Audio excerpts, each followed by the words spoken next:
Hausa to English. Kai, wannan wani irin banzan gari ne gabaki ɗaya. Sai shan wahala nake gabaki ɗaya babu wani bayani. Kowa ka tambaya sai ka ji ba jin Hausa.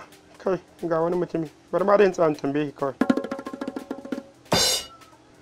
Assalamu alaikum. Malam da Allah tambaya nake. Aya Malam, I need to hear Hausa. Please speak English. Maybe I can understand you. Kuci mai lasi, wai shi wani irin banzan gari ne kowa ka tambaya baya jin Hausa sai Turanci. Hey Malam, I can't understand you until you speak English. Please try it as anyhow. Maybe I can understand you. Okay, na ji ya ce no understand. Bai gane ba kenan. To, ya zan yi mani, ba mai taimako. Hello, Mr. Man. I am Bakos from Kano State, Nigeria.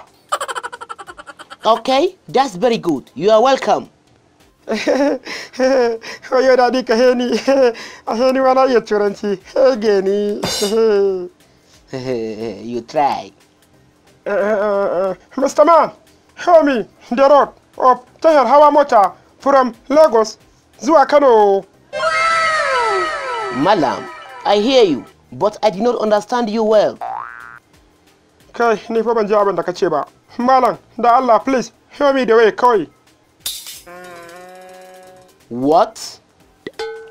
Mr. Man, please, dan Allah, show me the road to Tahir Hawa Mota. I want to go to Kano. Now. Okay, I understand you now. That means you are on the way to Kano. You want to go back to Kano? Hege Nyamri, ya gane kenan. Guy, this Hausa man they disturb me. He just a beggar. Hey, Mr. Man, what are you cewa?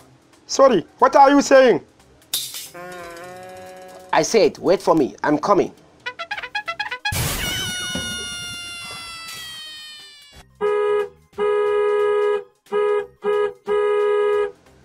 Ko abin da zai dauko ne, kai kwanan kwalafe cewa zan.